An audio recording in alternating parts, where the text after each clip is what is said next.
मत मारिए कालीन भैया। बाहुबली मारते नहीं, मारने का ऑर्डर देते हैं। मिर्जापुर द फिल्म का ट्रेलर आ गया है फाइनली। शाबाश बेटा, बहुत बढ़िया। और इसको देख के ही आपको लगेगा ई क्या हो रहा है बे, क्योंकि जो सारे मिर्जापुर के मीम्स है वो ऐसा लग रहा है फ्लैशबैक में सारे वापस आ गए। और मैं बहुत ही एक्साइटेड हूँ, जबकि मुझे बहुत ही कम एक्सपेक्टेशन थी इससे, पर बिल्कुल देखकर मजा आ गया है। तो इस एपिसोड ऑफ मीम रिएक्शन में हम यही बात करने वाले हैं। मेरा नाम है सानिया। हाय, मेरा नाम है साक्षी।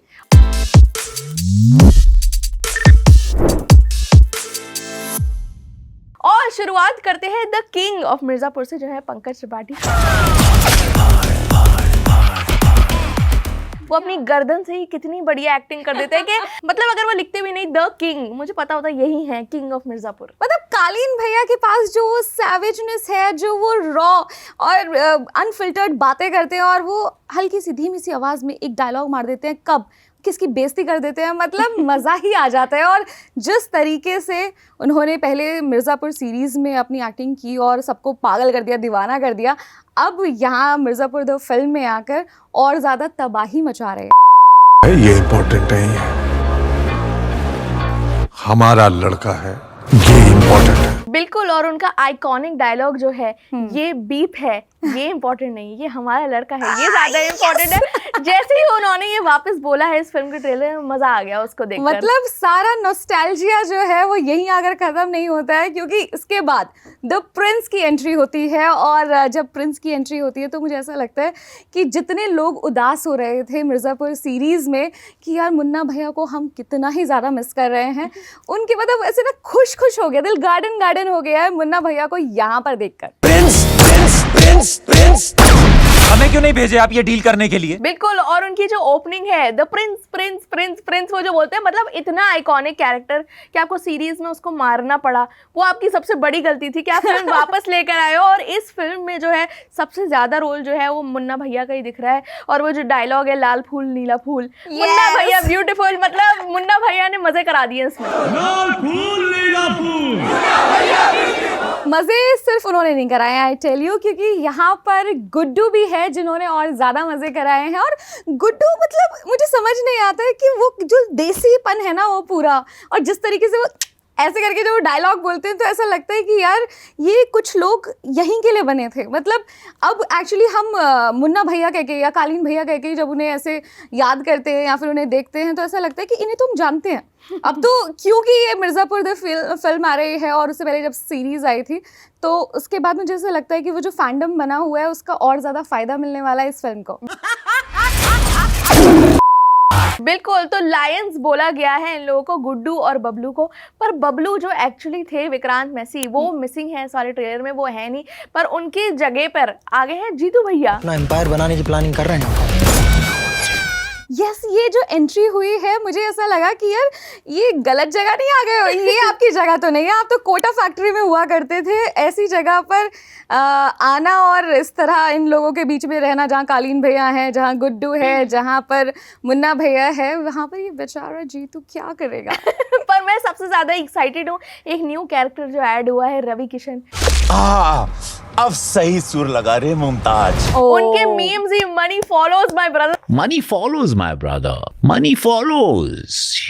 मुझे लग रहा है वो कहीं भी बोल देंगे गद्दी follows my brother, Gaddi follows. लेकिन यहाँ पर क्या लग रहे हैं वो, और क्या बढ़िया एक्टिंग। देखो जितने भी मीम्स बन रहे हो रवि किशन के ऊपर, लेकिन एक बात तो माननी पड़ेगी कि जब वो स्क्रीन पर आते हैं ना, तो मज़ा तो देखो बांध देते हैं। क्योंकि जब वो डायलॉग डिलीवरी वो कर रहे हैं या फिर कोई भी ऐसी बात कर रहे हैं, वो सैवेजनेस उनकी भी दिखती है वहाँ पर, तो उन्हें देखने में भी बहुत ज़्यादा मज़ा आने वाला है इस बार। अरे ये क्या, तेरा हीमोग्लोबिन कम है कारे? देख देख कितना कम खून निकल रहा है। बिल्कुल। तो 4 सितंबर को आने वाली है थिएटर्स के अंदर। उसके बाद ये किस OTT पे आएगी ये हमें नहीं पता अभी तक, पर थिएटर्स में आने वाली है ये ज़रूर पता है। और मुझे लगता है कि जो भी ट्रेलर्स आए हैं अभी तक इस साल में, ये सबसे बेस्ट ट्रेलर निकल कर आया है। सारे कैरेक्टर्स इतने बढ़िया हैं, सारे डायलॉग्स इतने बढ़िया हैं, ऐसा कुछ नहीं लग रहा, कोई कमी ही नहीं है इस ट्रेलर में। कमी नहीं है। और अच्छी बात ये है कि इसके लिए 2-4 हज़ार करोड़ नहीं खर्च करने पड़े, क्योंकि इससे पहले इतने ज़्यादा फिल्में और ट्रेलर हम देख चुके हैं, चाहे वो रामायण का देखा हो, चाहे उसके बाद टॉक्सिक का देखा हो, या फिर हर हफ्ते जो ये नए ट्रेलर्स आते हैं किसी भी फिल्म के, उसके अंदर या तो पूरी कहानी बता देते हैं या फिर उनका बीजीएम इतना ज़्यादा लाउड होता है। टॉक्सिक में सिर्फ यही सुन पा रहे थे कि बहुत ज़्यादा चीखम चिल्ली, बहुत ज़्यादा डार्क सारी चीज़ें, वायलेंस इधर भी है, बट ये थोड़ा मजा के साथ है। हाँ, ये थोड़ी रियल वायलेंस लग रही है, ऐसा नहीं लग रहा ये फोर्स नहीं है, बिल्कुल जबरदस्ती किसी को मारे नहीं जा रहे ये लोग। ऐसा लग रहा है सच में कहानियों और थप्पड़ मारने की जरूरत है तो मार रहे हैं, अगर गोली चलाने की जरूरत है तो गोली चला रहे हैं। और पंकज जी जो है वो अगर अपनी गर्दन हिला रहे हैं, मतलब काम हो चुका है। सानिया, जिस तरीके से हम फैंस की तरह बातें कर रहे हैं ना मिर्जापुर के, वो ऐसा लग रहा है कि हाँ जरूर ये पैसे लेके बैठी होगी इसलिए इतनी तारीफ कर रही है, बट एक्चुअली गाइस ये वाकई तारीफ के काबिल है। और मुझे लगता है कि मिर्जापुर को लेकर हमें बहुत ज़्यादा ऐसी बातें करने की ज़रूरत भी नहीं पड़ेगी, क्योंकि लोग ऑलरेडी कन्विंस हैं ये सारी चीज़ें देखकर। पहले सीरीज़ देखी और अब फिल्म के लिए तो वापस से वेट कर ही रहे थे। अबे कालीन भैया है वो, किंग ऑफ मिर्जापुर। तो ये तो हो गए हमारे ओपिनियंस, पर जो कलेशी कमेंट्स आए हैं इस ट्रेलर के ऊपर उनको देख लेते हैं। तो पहला है the series which made India OTT famous. मैं बिल्कुल इस बात को मानती हूँ कि ओटीटी की शुरुआत फेमस होने की अगर किसी चीज़ ने करी है तो वो मिर्ज़ापुर है, और मुझे लगता है फुल सर्कल मोमेंट हो गया है, क्योंकि अब ओटीटी इतना बड़ा बन गया है पर फिर भी मिर्ज़ापुर जो है वो एकदम आइकॉनिक ही रहेगा। एग्जैक्टली और जिसके कैरेक्टर्स एकदम मुँह जुबानी याद हो, जिसे मतलब कैरेक्टर्स को इंट्रोड्यूस करने की यहाँ ज़रूरत ही नहीं थी, क्योंकि पहले बोलते हैं ओ मुन्ना भैया, तो मुझे ऐसा लगता है कि ये ऑलरेडी सेटअप है इनका और अब आगे प्रमोशंस की जरूरत नहीं, सीधा पिक्चर रिलीज कर दो यार। बिल्कुल। अगला कमेंट है कम से कम 5 घंटे की पिक्चर होनी चाहिए ये। तो मतलब जो फैंस है वो चाहते भाई चलती रहे, ये रुके ही ना। मतलब फैंडम जो है ये बहुत ही क्रेजी है इसका। True that। और अब हमारे पास एक नया टीजर ताज़ा फ्रेश आया है हैवान का, लेकिन ये कब आया, कब इसकी बातें हुई, कब इसका अनाउंसमेंट हुआ, ऐसा लगा ये दबे पाँव आए और बस टीजर रिलीज कर दिया है। बिल्कुल। और इन्होंने एक पोस्ट करा है कि बहुत हंसा लिया, अब हैवानियत शुरू। तो मतलब अक्षय कुमार जो है जिनको कॉमेडी किंग के नाम से जाना जाता है, अब वो एक साइको का रोल प्ले कर रहे हैं, और इन्होंने जो टीजर का काम करता है टीज करने का, एक्चुअली वही करा है, क्योंकि कुछ नहीं दिखाया गया है। एग्जैक्टली। और प्रियदर्शन साहब के साथ ये फिल्म का आना और अक्षय कुमार उनके साथ होना एज कास्ट, और ये एक कॉमेडी फिल्म नहीं है, ये थोड़ा सा सरप्राइजिंग है हम लोगों के लिए। बिल्कुल। पर सैफ अली खान और अक्षय कुमार जो है वापस आ रहे हैं। लास्ट जो थे टशन में आए थे 2008 में, उसके बाद ये लोग एक साथ वापस आ रहे हैं, और मुझे लगता है दोनों ही एक्टर्स जो हैं बहुत ही बढ़िया एक्टर्स हैं। हो सकता है अक्षय कुमार की कोई पिक्चर है अब जो नहीं चली हो या फ्लॉप हो गई हो, पर अक्षय कुमार हमें पता है भाई वो किंग तो है ही, चाहे वो कॉमेडी के किंग हो या फिर अपने वन लाइनर्स के किंग हो, हमेशा बढ़िया पिक्चर तो लेकर आते हैं। ये तो है, लेकिन अभी जो बहुत ज़्यादा हम एक्सपेक्ट कर रहे थे कि हैवान में कुछ ऐसा दिखाएंगे जिसकी वजह से बातें शुरू होंगी। एक तो अंधेरे से क्या लगाव है सभी लोगों को, मुझे आजकल समझ नहीं आ रहा है, चाहे वो साउथ की फिल्म हो, अब बॉलीवुड में भी यही कीड़ा काट गया है कि सिर्फ अंधेरा रखो, लोगों को लगेगा कि कुछ तो बड़ा होने वाला है, कुछ तो बढ़िया होने वाला है। ऐसा नहीं होता है यार, मतलब कुछ तो थोड़ा सा तो बता देते। बिल्कुल। पर ये जो मूवी है ये इंस्पायर्ड है एक मलयालम फिल्म से जिसका नाम है ओपम, जिसमें मोहनलाल थे, और लोग बोल रहे हैं कि मोहनलाल का एक स्पेशल कैमियो भी हो सकता है हैवान के अंदर।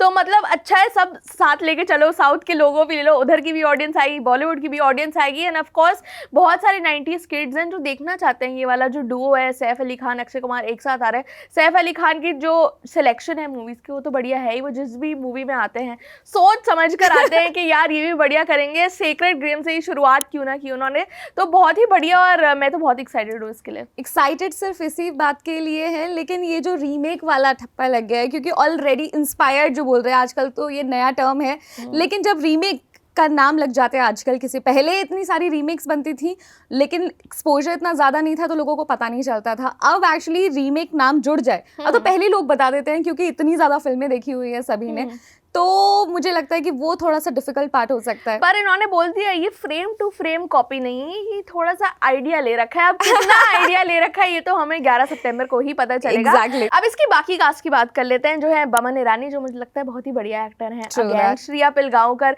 मिर्जापुर में भी वो आने वाली है, यहाँ पे भी वो आने वाली है। तो ऑफकोर्स ऐसी जो साइको थ्रिलर्स होती हैं या थ्रिलर्स होती हैं, एक्शन मूवीज होती है, उसमें वो बहुत ही बढ़िया काम करती हैं। सियामी खेर फॉर दैट मैटर, मुझे ऐसा लगता है कि वो भी चुनिंदा ऐसी फिल्में लेती आदमी हैं जिसके अंदर बढ़िया रोल हो उनका और वो अलग से आउटशाइन करे, चाहे कितनी भी बड़ी अदर कास्ट हो। बिल्कुल, और इसके अंदर शारे भाषमी भी होने वाले हैं और मुझे लगता है कि वो सारी बढ़िया बढ़िया सीरीज फिल्म जो बन रही है उसमें एक रोल करते हैं और वो भी रोल बहुत ही बढ़िया होता है। शारे भाषमी भी इसके अंदर है। एग्जैक्टली। लेकिन अब हमारे पास ट्रेंडिंग क्या चल रहा है उस तरफ भी चलते हैं, क्योंकि बहुत सारी खबरें हैं जो उठ के आती रहती है सोशल मीडिया पर या फिर बॉलीवुड के गलियारों पर। हमने सोचा उसके ऊपर भी थोड़ी सी नजर डाल लेते हैं।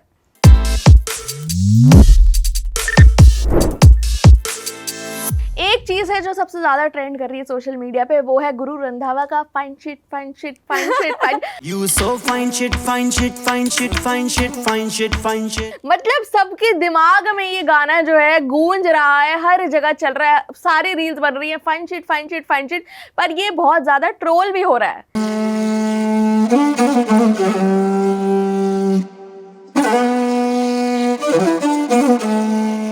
लेकिन एक बात बताइए आप गाइस कि ऐसा क्यों हो रहा है हमारे सिंगर्स के कि वो इस तरह के गाने बना रहे हैं कि बाद में बहुत ज़्यादा वायरल हो जाते हैं, फिर बहुत ज़्यादा उन पर ट्रोलिंग होती है और साथ में ऐसे शब्द भी यूज़ कर लेते हैं जो जैसे बादशाह को हटाना पड़ा था, तो टटीरी जो उन्होंने गाना बनाया था। तो इस तरह की चीज़ें क्यों हो रही हैं कि कुछ लोग FIR करा रहे हैं, कुछ लोग इस तरह ट्रोल करवाने के लिए अपने आप को गाना बना रहे हैं, और कक्कर सिबलिंग्स का तो आप जानती ही हैं। बिल्कुल, तो गुरु रंधावा ने गाना बनाया जिसका नाम है फाइन शिट, पर एक्चुअली प्रॉब्लम जो है वो उसकी म्यूजिक वीडियो में है, क्योंकि एक ऑफिस का सेटअप दिखा रखा है और दिखा रखा है कैसे जो फीमेल कॉलीग्स हैं उनकी वो कैसे टाइप के कपड़े पहन रही हैं, कैसे लिरिक्स यूज कर रहे हैं उनके ऊपर, कैसे डांस मूव्स हैं जो दिखाए जा रहे हैं। और इससे पहले गुरु रंधावा का एक गाना आया था उजूल, जो भी स्कूल गर्ल्स के ऊपर बना हुआ था, एक दारू के ब्रांड के ऊपर, और उस पर भी काफी बवाल हुआ था सोशल मीडिया पर बवाल हुआ और उसके बाद में सीख ली इन्होंने। ऐसा नहीं है कि इन लोगों ने सीख नहीं ली है,